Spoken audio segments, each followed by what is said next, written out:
We're going to try out waxing the jet skis using the Alspray air siphon gun. We've got the siphon tube in our bucket of wax mixed with water.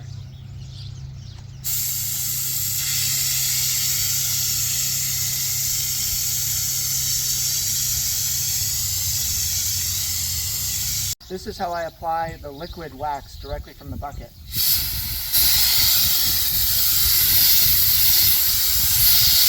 You get a nice even spray, and this will even get in the crevices effortlessly.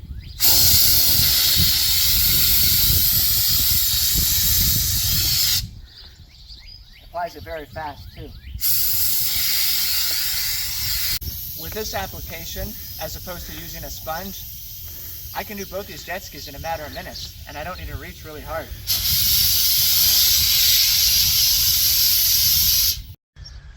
Once I'm done applying the wax with the Alspray, there's no need to dry it. It's a nice even coat, no spotting. Use the Alspray from Lonn Manufacturing.